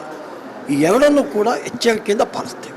Islamic state of Iraq and Syria ಐಸಿಸ್ದ ಆನ್ಲೈನ್ ಮಾಸಿಕವಾಗಿರುವ ದಿ ವಾಯ್ಸ್ ಆಫ್ ಹಿಂದ್ನ ಮುಖಪುಟದಲ್ಲಿ ಪುರಾಣ ಪ್ರಸಿದ್ಧ ಮುರುಡೇಶ್ವರದ ಶಿವನ ಮೂರ್ತಿಯನ್ನು ವಿರೂಪಗೊಳಿಸಿದ ಫೋಟೋವನ್ನು ಬಳಸಿಕೊಂಡಿರುವ ಕುರಿತು ಸಾಮಾಜಿಕ ಜಾಲತಾಣದಲ್ಲಿ ಹರಿದಾಡಿತು. Canara plus news Karwar. ಪಂಚಾಯತ್ ವ್ಯವಸ್ಥೆಯಲ್ಲಿ ವಿಶ್ವಾಸ ಬಿಟ್ಟಿದ್ದು ಕೇವಲ ಕಾಂಗ್ರೆಸ್ ಪಕ್ಷ. ಬಿಜೆಪಿಗೆ ಇದರಲ್ಲಿ ನಂಬಿಕೆ ಇಲ್ಲ, ಹೀಗಾಗಿ ಅವರಿಗೆ ಈ ಚುನಾವಣೆಯಲ್ಲಿ ಮತ ಕೇಳುವ ಅಧಿಕಾರವಿಲ್ಲವೆಂದು ಮಾಜಿ ಸಚಿವ ಆರ್ ವಿ ದೇಶಪಾಂಡೆ ಅವರು ಹೇಳಿದರು. ಕಾರವಾರದಲ್ಲಿ ಸುದ್ದಿಗೋಷ್ಠಿಯಲ್ಲಿ ಮಾತನಾಡಿದ ಅವರು, ಯುವಶಕ್ತಿಯ ಮೇಲೆ ನಂಬಿಕೆ ಇಟ್ಟು 18 ವರ್ಷ ಮೇಲ್ಪಟ್ಟವರಿಗೆ ಮತದಾನದ ಹಕ್ಕು ಕೊಟ್ಟಿದ್ದು ದಿವಂಗತ ರಾಜೀವ್ ಗಾಂಧಿ ಅವರು. ಹೀಗಾಗಿ ನನ್ನ ಪ್ರಕಾರ ಬಿಜೆಪಿಯ ಮುಖಂಡರು, ಕಾರ್ಯಕರ್ತರಿಗೆ ಈ ಚುನಾವಣೆಯಲ್ಲಿ ಮತ ಕೇಳುವ ಅಧಿಕಾರವಿಲ್ಲ. ಪಂಚಾಯಿತಿ ವಿಕೇಂದ್ರೀಕರಣ ವ್ಯವಸ್ಥೆಯಲ್ಲಿ ಬಿಜೆಪಿಗರಿಗೆ ವಿಶ್ವಾಸವಿಲ್ಲ ಎಂದರು. ಬಿಜೆಪಿ ಸರ್ಕಾರ ಜಿಲ್ಲಾ ಪಂಚಾಯಿತಿ, ತಾಲೂಕು ಪಂಚಾಯಿತಿ ಚುನಾವಣೆ ಮಾಡಲು ಕೂಡ ತಯಾರಿಲ್ಲ. ಜಿಲ್ಲಾ ಪಂಚಾಯಿತಿ, ತಾಲೂಕು ಪಂಚಾಯಿತಿ ಪ್ರತಿನಿಧಿಗಳು ಇದರಿಂದಾಗಿ ಈ ಚುನಾವಣೆಯಲ್ಲಿ ಮತದಾನದ ಹಕ್ಕಿನಿಂದ ವಂಚಿತರಾಗಿದ್ದಾರೆ. ಅನಾವಶ್ಯಕವಾಗಿ ಹೊಸ ಸಮಿತಿ ಮಾಡಬೇಕೆಂದು ಹೇಳುತ್ತಿದ್ದಾರೆ. ಈಗ ಮಾಡಿರುವ ಮೀಸಲಾತಿಯನ್ನ ಕಾಂಗ್ರೆಸ್ ಮಾಡಿರುವುದಲ್ಲ, ಚುನಾವಣಾ ಆಯೋಗ ಮಾಡಿರುವುದು. ಆದರೂ ಅವರಿಗೆ ಈ ವ್ಯವಸ್ಥೆಯಲ್ಲಿ ವಿಶ್ವಾಸವಿಲ್ಲ ಎಂದರು. ಈ ವ್ಯವಸ್ಥೆಯಲ್ಲಿನ ವಿಶ್ವಾಸದ ಮೇರೆಗೆ ರಾಜ್ಯದಲ್ಲಿ ಬಹುತೇಕ ಕ್ಷೇತ್ರಗಳಲ್ಲಿ ವಿಧಾನ ಪರಿಷತ್ ಚುನಾವಣೆಯಲ್ಲಿ ಕಾಂಗ್ರೆಸ್ ಗೆಲುವು ಸಾಧಿಸಲಿದೆ. ಉತ್ತರ ಕನ್ನಡದಲ್ಲಂತೂ ಖಚಿತವಾಗಿ ಗೆಲುವು ನಮ್ಮದೇ, ಅದರಲ್ಲಿ ಬೇರೆ ಸಂಶಯವೇ ಬೇಡ ಎಂದರು. ಕಾರವಾರ. ವಿಧಾನ ಪರಿಷತ್ ಚುನಾವಣೆಗೆ ಬಿಜೆಪಿ ಅಭ್ಯರ್ಥಿಯಾಗಿ ಗಣಪತಿ ಉಳ್ಬೇಕರ್ ಅವರು ಜಿಲ್ಲಾಧಿಕಾರಿ ಕಚೇರಿಯಲ್ಲಿ ನಾಮಪತ್ರ ಸಲ್ಲಿಸಿದರು. ಕಾರವಾರದ ಸಿದ್ಧಿವಿನಾಯಕ ದೇಗುಲದಲ್ಲಿ ಪೂಜೆ ಸಲ್ಲಿಸಿದ ಬಳಿಕ ಬೆಂಬಲಿಗರೊಂದಿಗೆ ಮೆರವಣಿಗೆಯ ಮೂಲಕ ಜಿಲ್ಲಾಧಿಕಾರಿ ಕಚೇರಿಗೆ ಬಂದ ಅವರು ಶಾಸಕಿ ರೂಪಾ ನಾಯ್ಕ್, ಬಿಜೆಪಿ ಜಿಲ್ಲಾಧ್ಯಕ್ಷ ವೆಂಕಟೇಶ್ ನಾಯಕ, ಉಪಾಧ್ಯಕ್ಷ ಗೋವಿಂದ ನಾಯ್ಕ್, ಲೆಕ್ಕ ಪರಿಶೋಧಕ ಜಗದೀಶ್ ಬಿರ್ಕೋಡಿಕರ್ ಈ ವೇಳೆ ಇದ್ದರು. ಇನ್ನು ಜಿಲ್ಲಾ ಉಸ್ತುವಾರಿ ಸಚಿವ ಶಿವರಾಮ್ ಹೆಬ್ಬಾರ್ ಅವರೊಂದಿಗೆ ಕೂಡ 2ನೇ ಬಾರಿ ನಾಮಪತ್ರ ಸಲ್ಲಿಸಲಾಗಿದೆ. ಮೀನುಗಾರ ಮುಖಂಡರಾಗಿರುವ ಗಣಪತಿ ಉಳ್ವೇಕರ್ ಬಿಜೆಪಿಯ ಮೀನುಗಾರ ಪ್ರಕೋಷ್ಠದ ಅಧ್ಯಕ್ಷರೂ ಆಗಿದ್ದಾರೆ. ಸತತ 2 ಅವಧಿಗೆ ನಗರಸಭೆ ಅಧ್ಯಕ್ಷರಾಗಿ ಸ್ಥಾಯಿ ಸಮಿತಿಯ ಸದಸ್ಯರಾಗಿದ್ದರು. 2008ರ ವಿಧಾನಸಭಾ ಚುನಾವಣೆ, 2015ರಲ್ಲಿ ವಿಧಾನ ಪರಿಷತ್ ಚುನಾವಣೆಯಲ್ಲಿ ಸೋಲನ್ನು ಅನುಭವಿಸಿದ್ದರು. Canara plus news Karwar. ರಾಜ್ಯ ಸರ್ಕಾರ ಜಾರಿಗೆ ತರಲಿಚ್ಛಿಸಿರುವ ಮತಾಂತರ ನಿಷೇಧ ಕಾಯ್ದೆ ಹಾಗೂ ಕ್ರೈಸ್ತ ಚರ್ಚ್ಗಳು, ಸಂಘ ಸಂಸ್ಥೆಗಳ ಗಣತಿಯನ್ನ ವಿರೋಧಿಸಿ ಕ್ರೈಸ್ತ ಸಮುದಾಯದವರು ತಹಶೀಲ್ದಾರ್ ಮೂಲಕ ಮುಖ್ಯಮಂತ್ರಿಗಳಿಗೆ ಮನವಿ ಸಲ್ಲಿಸಿದರು. ಕ್ರೈಸ್ತ ಧರ್ಮಗುರುಗಳ ನೇತೃತ್ವದಲ್ಲಿ ಕ್ರೈಸ್ತ ಸಮುದಾಯದವರು ಕುಮಟಾ ತಹಶೀಲ್ದಾರ್ ಕಚೇರಿಗೆ ತೆರಳಿ ರಾಜ್ಯ ಸರ್ಕಾರ ಜಾರಿಗೆ ತರಲಿಚ್ಛಿಸಿರುವ ಮತಾಂತರ ನಿಷೇಧ ಕಾಯ್ದೆಯನ್ನ ವಿರೋಧಿಸಿ ತಹಶೀಲ್ದಾರ್ ವಿವೇಕ್ ಶೇಣಿವಿ ಅವರಿಗೆ ಮನವಿ ಸಲ್ಲಿಸಿದರು. ರಾಜ್ಯ ಸರ್ಕಾರ ಮತಾಂತರ ನಿಷೇಧ ಕಾಯ್ದೆಯನ್ನ ಜಾರಿಗೆ ತರಲು ಹೊರಟಿರುವುದು ಖಂಡನೀಯ. ಭಾರತೀಯ ಸಂವಿಧಾನವು ತನ್ನ ಪ್ರಜೆಗಳಿಗೆ ಯಾವುದೇ ಧರ್ಮವನ್ನ ಪ್ರತಿಪಾದಿಸುವ ಹಕ್ಕನ್ನು ನೀಡಿದೆ. ಹೀಗಿರುವಾಗ ಮತಾಂತರ ನಿಷೇಧ ಕಾಯ್ದೆಯ ಅಗತ್ಯವೇನಿದೆ? ಯಾವುದೇ ಒಂದೆರಡು ಪ್ರಕರಣವನ್ನ ಉದಾಹರಣೆಯಾಗಿಟ್ಟುಕೊಂಡು ಇಡೀ ಕ್ರೈಸ್ತ ಸಮುದಾಯವನ್ನ ದೂಷಿಸುವುದು ಸರಿಯಲ್ಲ. ಇನ್ನು ಹಿಂದುಳಿದ ವರ್ಗಗಳ ಕಲ್ಯಾಣ ಇಲಾಖೆಯು ತನ್ನ ಸಭೆಯಲ್ಲಿ ಕ್ರೈಸ್ತರ ಚರ್ಚ್ಗಳು ಮತ್ತು ಸಂಘ ಸಂಸ್ಥೆಗಳ ಗಣತಿಯನ್ನ ನಡೆಸಬೇಕೆಂದು ಆದೇಶಿಸಿದೆ. ಗಣತಿ ನಡೆಸಲು ನಮ್ಮ ಆಕ್ಷೇಪವಿಲ್ಲ, ಆದರೆ ನಮ್ಮ ಸಮುದಾಯವನ್ನ ಮಾತ್ರ ಗುರಿಯಾಗಿಸಿಕೊಂಡು ಗಣತಿ ನಡೆಸಲು ಆದೇಶಿಸಿರುವುದು ಸರಿಯಲ್ಲ. ಈಗಾಗಲೇ ನಮ್ಮ ಚರ್ಚ್ಗಳ ಸಂಘ ಸಂಸ್ಥೆಗಳ ಮಾಹಿತಿ ಸಂಬಂಧಪಟ್ಟ ಇಲಾಖೆಯ ಬಳಿಯಲ್ಲಿದೆ. ಭಾರತದಲ್ಲಿ ದೊಡ್ಡ ಮಟ್ಟಿಗೆ ಮತಾಂತರವಾಗಿರುವುದು ನಿಜವೇ, ಆದರೆ ಕ್ರೈಸ್ತ ಸಮುದಾಯದ ಜನಸಂಖ್ಯೆಯ ಅಂಕಿಅಂಶಗಳು ಸರ್ಕಾರದ ಬಳಿ ಇದೆ. ಒಮ್ಮೆ ಈ ಅಂಕಿಅಂಶಗಳನ್ನು ಪರಿಶೀಲಿಸಿದರೆ ಸತ್ಯಾಂಶ ತಿಳಿಯುತ್ತದೆ. ಮತಾಂತರವಾಗಿರುವುದು ನಿಜವೇ, ಆದರೆ ಇಷ್ಟೊತ್ತಿಗೆ ನಮ್ಮ ಸಮುದಾಯದ ಜನಸಂಖ್ಯೆ ಜಾಸ್ತಿಯಾಗಬೇಕಿತ್ತು. ದೇಶದ ಸ್ವಾತಂತ್ರ್ಯದ ನಂತರವೂ ಸಹ ನಮ್ಮ ಸಮುದಾಯದ ಜನಸಂಖ್ಯೆ ಕೇವಲ 1.8%ರಷ್ಟಿದೆ. ಇಂದು ನಮ್ಮ ರಾಜ್ಯ ಮತ್ತು ರಾಷ್ಟ್ರದಲ್ಲಿ ಕ್ರೈಸ್ತ ಸಮುದಾಯದ ಸಾವಿರಾರು ಶಾಲಾ ಕಾಲೇಜುಗಳು ಮತ್ತು ಆಸ್ಪತ್ರೆಗಳ ಮೂಲಕ ನಿಸ್ವಾರ್ಥ ಸೇವೆಯನ್ನ ಮಾಡುತ್ತಿದೆ. ನಮ್ಮ ಶಾಲಾ ಕಾಲೇಜಿನಲ್ಲಿ ಓದಿದವರು ಅಥವಾ ಶಾಲೆಯಲ್ಲಿ ಚಿಕಿತ್ಸೆ ಪಡೆದ ಯಾರೊಬ್ಬರನ್ನೂ ಮತಾಂತರ ಮಾಡಿದ ಇತಿಹಾಸವಿಲ್ಲ. ಒಂದು ವೇಳೆ ಮತಾಂತರ ನಿಷೇಧ ಕಾಯ್ದೆ ಜಾರಿಯಾದರೆ ಇದರಿಂದ ಒಳಿತಾಗುವುದಿಲ್ಲ. ಕೋಮುವಾದಿಗಳ ಕೈಗೆ ಸಿಕ್ಕಿ ಅದನ್ನು ಅಲ್ಪಸಂಖ್ಯಾತರ ಮೇಲೆ ದೌರ್ಜನ್ಯವೆಸಗಲು ಬಳಸಿಕೊಳ್ಳುವ ಮೂಲಕ ಸಮಾಜದಲ್ಲಿ ಶಾಂತಿ ಕದಡುವ ಪ್ರಯತ್ನ ನಡೆಯುತ್ತದೆ. ಹಾಗಾಗಿ ಈ ಕಾಯ್ದೆಯನ್ನು ಜಾರಿಗೊಳಿಸುವ ಚಿಂತನೆ ಕೈಬಿಡುವ ಜೊತೆಗೆ ಹಿಂದುಳಿದ ವರ್ಗಗಳ ಕಲ್ಯಾಣ ಇಲಾಖೆಯು ಹೊರಡಿಸಿದ ಆದೇಶವನ್ನ ಹಿಂಪಡೆಯಬೇಕೆಂದು ಮನವಿಯಲ್ಲಿ ಒತ್ತಾಯಿಸಲಾಗಿದೆ. ಹೊನ್ಮಾವ್ ಚರ್ಚ್ ಫಾದರ್ ಜಾನ್ ಫರ್ನಾಂಡಿಸ್ ಅವರು ಮನವಿಯನ್ನು ಓದಿ ಹೇಳಿದರು. ಮನವಿ ಸ್ವೀಕರಿಸಿದ ತಹಶೀಲ್ದಾರ್ ವಿವೇಕ್ ಶೇಣಿವಿ ಅವರು ಇದನ್ನ ಮಂತ್ರಿ ಅವರಿಗೆ ರವಾನಿಸುವುದಾಗಿ ತಿಳಿಸಿದರು. ನಮ್ಮ ಭಾರತ ದೇಶ ಒಂದು ಜಾತ್ಯತೀತವಾದ ದೇಶ.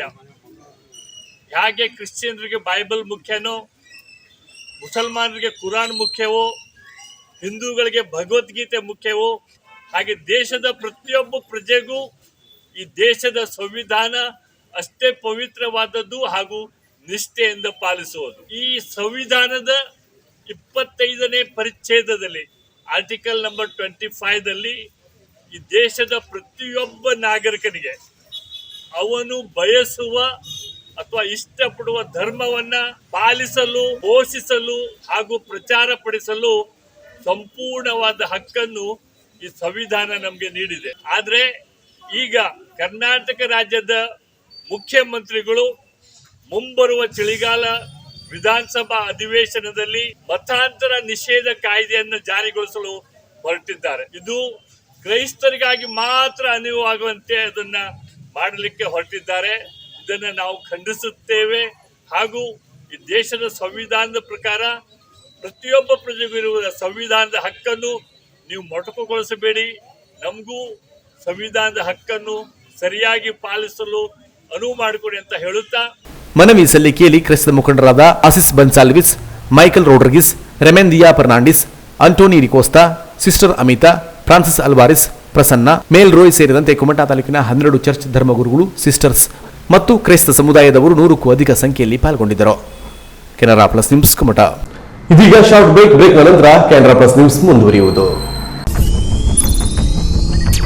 ಕೆನರಾ ಪ್ಲಸ್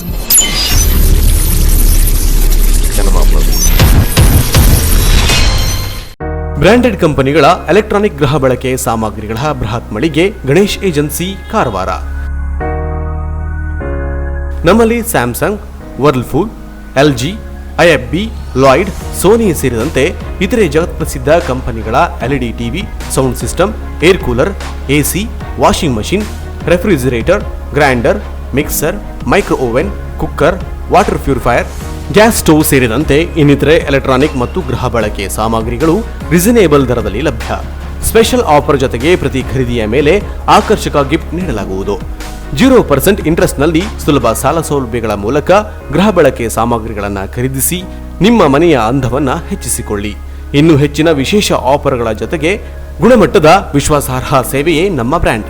ನಿಮಗಿಷ್ಟವಾದ ಎಲೆಕ್ಟ್ರಾನಿಕ್ ಗೃಹ ಬಳಕೆ ಸಾಮಗ್ರಿಗಳನ್ನು ಖರೀದಿಸಲು ಹಿಂದೆ ಭೇಟಿ ನೀಡಿ. Ganesh agency, green street road, Karwar. Mobile ಸಂಖ್ಯೆ 9482846176. ಪರಿಶುದ್ಧ ಮತ್ತು ಆಕರ್ಷಕ ಚಿನ್ನಾಭರಣಗಳ ಬೃಹತ್ ಮಳಿಗೆ ಕಲ್ಯಾಣಿ jewellery Kumta.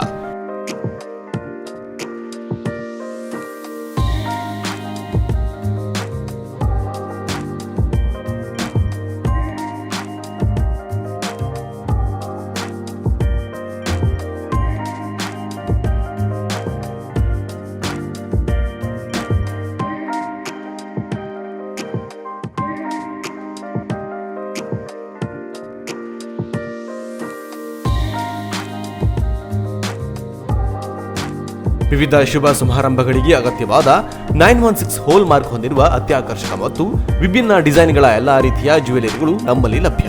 Gold chain, necklace, ಬಳೆ, ರಿಂಗ್ಗಳು, ಇಯರಿಂಗ್ಸ್, ಮಾಂಗಲ್ಯ, ಹಾರ, ಬ್ರೆಸ್ಲೈಟ್, ಡೈಮಂಡ್ ಜ್ಯುವೆಲರಿಗಳು, temple jewellery, light weight jewellery ಸೇರಿದಂತೆ ಬೆಳ್ಳಿಯ ಪೂಜಾ ಸಾಮಗ್ರಿಗಳ ಜೊತೆಗೆ ಎಲ್ಲಾ ರೀತಿಯ ಆಭರಣಗಳು ಲಭ್ಯ. ಗ್ರಾಹಕರ ಬೇಡಿಕೆಯಂತೆ ವಿಭಿನ್ನ ಡಿಸೈನ್ಗಳ ಜ್ಯುವೆಲರಿಗಳನ್ನು ಸಿದ್ಧಪಡಿಸಿ ನೀಡಲಾಗುವುದು.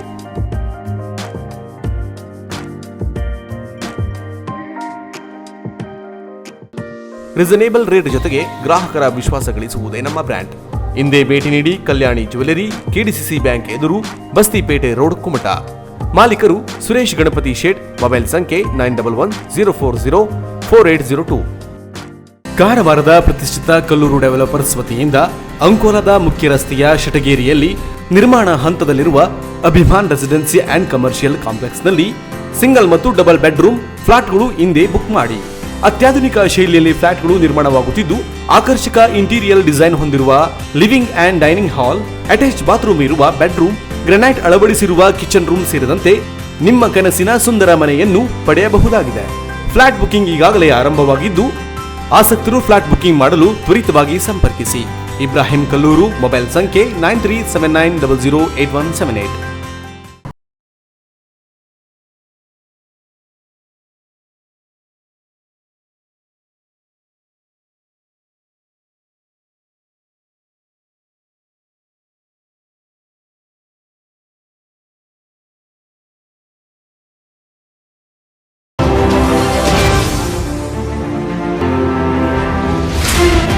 ಕೆನರಾ ಎಕ್ಸ್‌ಪ್ರೆಸ್. ರಾಮಾಯಣ ಎಕ್ಸ್ಪ್ರೆಸ್ನಲ್ಲಿ ವೇಟರ್ಗಳಿಗೆ ಕೇಸರಿ ಉಡುಪನ್ನ ಸಮವಸ್ತ್ರವಾಗಿ ನೀಡಿರುವ ಬಗ್ಗೆ ಉಜ್ಜಯಿನಿಯ ದಾರ್ಶನಿಕರು ಆಕ್ಷೇಪ ವ್ಯಕ್ತಪಡಿಸಿದ ಕೆಲವೇ ಗಂಟೆಗಳಲ್ಲಿ ಭಾರತೀಯ ರೈಲ್ವೆ ಸೋಮವಾರ ತಮ್ಮ ಸಿಬ್ಬಂದಿಯ ಸಮವಸ್ತ್ರವನ್ನು ಬದಲಾಯಿಸಿದೆ. ಸೇವಾ ಸಿಬ್ಬಂದಿಗೆ ವೃತ್ತಿಪರ ಉಡುಪನ್ನ ನೀಡಲಾಗಿದ್ದು, ಸಿಬ್ಬಂದಿಯ ಉಡುಗೆಯನ್ನ ಸಂಪೂರ್ಣವಾಗಿ ಬದಲಾಯಿಸಲಾಗಿದೆ ಎಂದು ತಿಳಿಸುತ್ತಿದ್ದೇವೆ. ಸಾರ್ವಜನಿಕರಿಗೆ ಉಂಟಾದ ಅನಾನುಕೂಲತೆಗಾಗಿ ನಾವು ವಿಷಾದಿಸುತ್ತೇವೆ ಎಂದು ಭಾರತೀಯ ರೈಲ್ವೆ ಹೇಳಿಕೆಯಲ್ಲಿ ತಿಳಿಸಿದೆ. ರಾಮಾಯಣ ಎಕ್ಸ್ಪ್ರೆಸ್ ರೈಲಿನಲ್ಲಿ ಸೇವಾ ಸಿಬ್ಬಂದಿಗೆ ಕೇಸರಿ ಉಡುಪನ್ನು ನೀಡಿರುವ ಬಗ್ಗೆ ಪ್ರಯಾಣಿಕರು ಆಕ್ರೋಶ ವ್ಯಕ್ತಪಡಿಸಿದರು. ಇದು ಹಿಂದೂ ಧರ್ಮಕ್ಕೆ ಮಾಡಿದ ಅವಮಾನ ಎಂದು ಆಕ್ಷೇಪಿಸಿದ ಬೆನ್ನಲ್ಲೇ ಈ ಡ್ರೆಸ್ ಕೋಡ್ ಹಿಂಪಡೆಯದಿದ್ದರೆ ಡಿಸೆಂಬರ್ 12ರಂದು ದೆಹಲಿಯಲ್ಲಿ ರೈಲನ್ನು ತಡೆದು ನಿಲ್ಲಿಸುವುದಾಗಿ ಬೆದರಿಕೆ ಹಾಕಿದ್ದರು. ಭಾರತೀಯ ರೈಲ್ವೆ ಅಡುಗೆ ಹಾಗೂ ಪ್ರವಾಸೋದ್ಯಮ ನಿಗಮ ಐಆರ್ಸಿಟಿಸಿ ಈ ಏಜೆನ್ಸಿ ವರದಿಯನ್ನು ನಡೆಸಿದ ಮಾಧ್ಯಮದ ಔಟ್ಲೆಟ್ಗಳಿಗೆ ಮರು ಟ್ವೀಟ್ ಮಾಡಿದೆ. ರೈಲಿನ ಸೇವಾ ಸಿಬ್ಬಂದಿಗೆ ವೃತ್ತಿಪರ ಉಡುಪನ್ನ ನೀಡಲಾಗಿದ್ದು, ಸೇವಾ ಸಿಬ್ಬಂದಿಯ ಉಡುಪನ್ನ ಸಂಪೂರ್ಣವಾಗಿ ಬದಲಾಯಿಸಲಾಗಿದೆ ಎಂದು ತಿಳಿಸಿದೆ. ಉಡುಗೆ ಬದಲಾವಣೆಯ ಐಆರ್ಸಿಟಿಸಿ ಪ್ರಕಟಣೆಯ ಕುರಿತು ಅವಧೇಶಪುರಿ ಸಂತಸ ವ್ಯಕ್ತಪಡಿಸಿದ್ದಾರೆ. ಇದು ಹಿಂದೂ ಧರ್ಮ ಹಾಗೂ ಸಂಸ್ಕೃತಿಯ ವಿಜಯವಾಗಿದೆ. ಹಿಂದೂ ಧರ್ಮದ ವಿಷಯ ಬಂದಾಗ ಸಮಸ್ಯೆಯನ್ನು ಎತ್ತಿ ತರುವುದು ನಮ್ಮ ಕರ್ತವ್ಯ ಎಂದು ಅವರು ಹೇಳಿದ್ದಾರೆ. ಕೊಡಗು ಮೈಸೂರು ಸಂಸದ ಪ್ರತಾಪ್ ಸಿಂಹ ಅವರಿದ್ದ ಕಾರು ಹೆದ್ದಾರಿಯಲ್ಲಿ ಪಲ್ಟಿಯಾಗಿಲ್ಲ. ಈ ಬಗ್ಗೆ ಖುದ್ದು ಪ್ರತಾಪ್ ಸಿಂಹ ಅವರು ಖುದ್ದು ಫೇಸ್ಬುಕ್ ಲೈವ್ ಮೂಲಕ ಸ್ಪಷ್ಟಪಡಿಸಿದ್ದಾರೆ. ಮೈಸೂರಿನಿಂದ ಬೆಂಗಳೂರಿಗೆ ಹೋಗುತ್ತಿದ್ದಾಗ ರಾಮನಗರ ಜಿಲ್ಲೆಯ ಚನ್ನಪಟ್ಟಣ ತಾಲೂಕಿನ ಮುದುಗೆರೆ ಗ್ರಾಮದ ಬಳಿ ದುರ್ಘಟನೆ ಸಂಭವಿಸಿದೆ ಎಂದು ಬ್ರೇಕಿಂಗ್ ಸುದ್ದಿ ಕೇಳಿ ಎಲ್ಲರೂ ಗಾಬರಿಯಾಗಿದ್ದರು. ಹೆದ್ದಾರಿಯಲ್ಲಿ ಅಪಘಾತವಾಗಿದ್ದು ನಿಜ, ಆದರೆ ಆ ಕಾರಿನಲ್ಲಿ ಪ್ರತಾಪ್ ಸಿಂಹ ಅವರಾಗಲಿ ಅವರ ಕುಟುಂಬದವರಾಗಲಿ ಇರಲಿಲ್ಲ ಎಂದು ಇದೀಗ ಖಚಿತವಾಗಿದೆ. ರಾಮನಗರ ಜಿಲ್ಲೆಯ ಚನ್ನಪಟ್ಟಣ ತಾಲೂಕಿನ ಮುದುಗೆರೆ ಗ್ರಾಮದ ಬಳಿ ಹೆದ್ದಾರಿಯಲ್ಲಿ ವಾಹನ ಪಲ್ಟಿಯಾಗಿದೆ. ಪಲ್ಟಿಯಾಗಿರುವ ವಾಹನದ ಚಿತ್ರ ಸಾಮಾಜಿಕ ಜಾಲತಾಣದಲ್ಲಿ ವೈರಲ್ ಆಗುತ್ತಿದ್ದು, ಪ್ರತಾಪ್ ಸಿಂಹ ಅವರ ಬಗ್ಗೆ ಅನೇಕರು ಆತಂಕ ವ್ಯಕ್ತಪಡಿಸಿದರು. ಈ ಬಗ್ಗೆ ಆತಂಕ ನಿವಾರಣೆಯಾಗಿದ್ದು, ಘಟನೆ ಬಗ್ಗೆ ಪ್ರತಾಪ್ ಸಿಂಹ ಅವರೇ ವಿವರಿಸಿದ್ದಾರೆ. ದಿನಕ್ಕೆ ಕನಿಷ್ಠ 1 ಲೀಟರ್ ಆದರೂ ನೀರು ಕುಡಿಯಬೇಕೆನ್ನುವುದು ವೈದ್ಯರ ಮಾತು. ಆದರೆ ಮಕ್ಕಳಲ್ಲಿ ನೀರು ಕುಡಿಯುವ ಅಭ್ಯಾಸ ಕಡಿಮೆಯಾಗಿರುವ ಹಿನ್ನೆಲೆಯಲ್ಲಿ ವಿವಿಧ ರೀತಿಯ ಆರೋಗ್ಯ ಸಮಸ್ಯೆಗಳು ಕಂಡುಬರುತ್ತಿದೆ. ಈ ನಿಟ್ಟಿನಲ್ಲಿ ಶಾಲೆಗಳಲ್ಲಿ ಮಕ್ಕಳು ಕಡ್ಡಾಯವಾಗಿ ನೀರು ಕುಡಿಯುವ ವ್ಯವಸ್ಥೆಯನ್ನ ಕೆಲವು ಖಾಸಗಿ ಶಾಲೆಗಳು ಜಾರಿಗೆ ತಂದಿದೆ. ವಾಟರ್ ಬೆಲ್ ಎಂದು ಕರೆಯುವ ಈ ಯೋಜನೆಯನ್ನ ಇದೀಗ ದಕ್ಷಿಣ ಕನ್ನಡ ಜಿಲ್ಲೆಯ ಕುಗ್ರಾಮದ ಶಾಲೆಯೊಂದು ಜಾರಿಗೆ ತಂದಿದೆ. ಈ ಶಾಲೆಯಲ್ಲಿ ಪ್ರತಿ 2 ಗಂಟೆಗೊಮ್ಮೆ ವಾಟರ್ ಬೆಲ್ ಮೊಳಗುತ್ತಿದ್ದು, ಆ ಬೆಲ್ ಆದ ತಕ್ಷಣವೇ ಮಕ್ಕಳು ತಮ್ಮ ವಾಟರ್ ಬಾಟಲ್ಗಳ ನೀರನ್ನು ಕುಡಿಯಬೇಕಿದೆ. ಕಡಬ ತಾಲೂಕಿನ ಅಲಂಕಾರ ಸರ್ಕಾರಿ ಶಾಲೆಯಲ್ಲಿ ವಾಟರ್ ಬೆಲ್ ಕಾರ್ಯಕ್ರಮವನ್ನು ತಮ್ಮ ಶಾಲೆಯಲ್ಲೂ ಅಳವಡಿಸಿಕೊಳ್ಳುವ ಮೂಲಕ ಮಕ್ಕಳಲ್ಲಿ ನೀರು ಕುಡಿಯುವ ಹವ್ಯಾಸವನ್ನು ಬೆಳೆಸುವ ನಿಟ್ಟಿನಲ್ಲಿ ಮುಂದಡಿ ಇಟ್ಟಿದೆ. ಮಕ್ಕಳಲ್ಲಿ ನಿರ್ಜಲೀಕರಣ ಸಮಸ್ಯೆ, ಅಪೌಷ್ಟಿಕತೆಯ ಸಮಸ್ಯೆ, ತಲೆಸುತ್ತಿ ಬೀಳುವ ಹೀಗೆ ಎಲ್ಲಾ ರೀತಿಯ ಆರೋಗ್ಯ ಸಮಸ್ಯೆಗಳು ಸಾಮಾನ್ಯವಾಗಿದೆ. ಈ ಸಮಸ್ಯೆಗಳಿಗೆ ಮುಖ್ಯ ಕಾರಣ ಮಕ್ಕಳು ಶಾಲೆಯಲ್ಲಿ ನೀರು ಕುಡಿಯದಿರುವುದೇ ಆಗಿದೆ ಎನ್ನುವುದನ್ನು ಅರಿತುಕೊಂಡು ಅಲಂಕಾರು ಶಾಲೆಯಲ್ಲಿ ವಾಟರ್ ಬೆಲ್ ಯೋಜನೆಯನ್ನು ಅಳವಡಿಸಿಕೊಳ್ಳಲಾಗಿದೆ. ದೆಹಲಿ ಗಡಿಯಲ್ಲಿ ಪ್ರತಿಭಟನೆ ನಡೆಸುತ್ತಿರುವ ರೈತರ ಹೋರಾಟವನ್ನು ಮುಂದುವರಿಸುವ ಬಗ್ಗೆ ಭಾರತೀಯ ಕಿಸಾನ್ ಯೂನಿಯನ್ ಮುಖ್ಯಸ್ಥ ರಾಕೇಶ್ ಟಿಕಾಯತ್ ಪುನರುಚ್ಚರಿಸಿದ್ದಾರೆ. ಕೃಷಿ ಕಾಯ್ದೆ ವಿರುದ್ಧ ಪ್ರತಿಭಟನೆ ನಡೆಸುತ್ತಿರುವ ರೈತರ ನಡುವೆ ಒಡಕು ಮೂಡಿಸುವುದಕ್ಕೆ ಪ್ರಧಾನಮಂತ್ರಿ ನರೇಂದ್ರ ಮೋದಿ ಪ್ರಯತ್ನಿಸುತ್ತಿದ್ದಾರೆಂದು ಆರೋಪಿಸಿದ್ದಾರೆ. ಲಕ್ನೋದ ಕಿಸಾನ್ ಮಹಾಪಂಚಾಯತ್ ಅನ್ನು ಉದ್ದೇಶಿಸಿ ಮಾತನಾಡಿದ ಅವರು, ನೀವು ಜಾರಿಗೊಳಿಸಿದ ಕಾನೂನುಗಳು ಬಡ ರೈತರು, ಕಾರ್ಮಿಕರು ಹಾಗೂ ಇತರರಿಗೆ ಒಳಿತಲ್ಲ ಎಂಬುದನ್ನು ತಿಳಿದುಕೊಳ್ಳುವುದಕ್ಕೆ ಕೇಂದ್ರ ಸರ್ಕಾರವು 1 ವರ್ಷ ತೆಗೆದುಕೊಂಡಿದ್ದೀರಿ ಎಂದರು. ಲಕ್ನೋದಲ್ಲಿ ಸಂಯುಕ್ತ ಕಿಸಾನ್ ಮೋರ್ಚಾ ಆಯೋಜಿಸಿದ ಮಹಾಪಂಚಾಯತ್ ಸಭೆಯಲ್ಲಿ ಪಂಜಾಬ್ ಹಾಗೂ ಹರಿಯಾಣದ ರೈತರು ಸಹ ಹಾಜರಾಗಿದ್ದರು. ಪ್ರಧಾನಮಂತ್ರಿ ನರೇಂದ್ರ ಮೋದಿ ಅವರ ಭಾಷಣವನ್ನು ಉಲ್ಲೇಖಿಸಿ ರಾಕೇಶ್ ಟಿಕಾಯತ್ ಮಾತನಾಡಿದರು. ನಾವು ನಮ್ಮ ಭಾಷೆಯಲ್ಲಿ ವಿಷಯಗಳನ್ನು ಹೇಳಿದ್ದೇವೆ, ಆದರೆ ದೆಹಲಿಯ ಬಂಗಲೆಗಳಲ್ಲಿ ಕುಳಿತಿರುವವರಿಗೆ ಬೇರೆ ಭಾಷೆ ಇತ್ತು. ಅವರು ಕಾನೂನನ್ನು ಹಿಂಪಡೆಯಲು ನಿರ್ಧರಿಸಿದರು. ಆದರೆ ಕೆಲವು ಜನರು ಕಾಯ್ದೆಗಳನ್ನು ಅರ್ಥ ಮಾಡಿಕೊಳ್ಳಲು ವಿಫಲರಾಗಿದ್ದಾರೆ ಎನ್ನುವ ಮೂಲಕ ರೈತರ ಮಧ್ಯೆ ಒಡಕು ಮೂಡಿಸಲು ಪ್ರಯತ್ನಿಸುತ್ತಿದ್ದರು ಎಂದು ಕಿಸಾನ್ ಮಹಾಪಂಚಾಯತ್ನಲ್ಲಿ ರಾಕೇಶ್ ಟಿಕಾಯತ್ ದೂಷಿಸಿದ್ದಾರೆ. ಕೊನೆಯಲ್ಲಿ ಮತ್ತೊಮ್ಮೆ ಹೆಡ್ಲೈನ್ಸ್.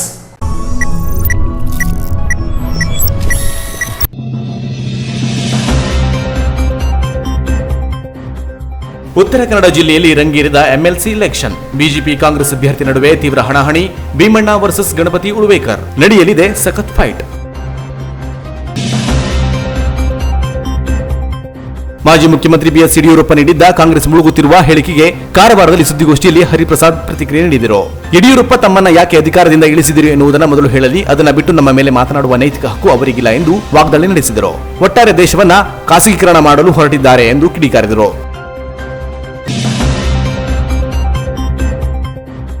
ಮತಾಂತರ ನಿಷೇಧ ಕಾಯ್ದೆ ವಿರೋಧಿಸಿ ಕ್ರೈಸ್ತ ಸಮಾಜದಿಂದ ಸರ್ಕಾರಕ್ಕೆ ಮನವಿ ಸಲ್ಲಿಕೆ. ಕುಮಟಾ ತಹಶೀಲ್ದಾರ್ ಮೂಲಕ ಮುಖ್ಯಮಂತ್ರಿಗೆ ಮನವಿ ಅರ್ಪಣೆ.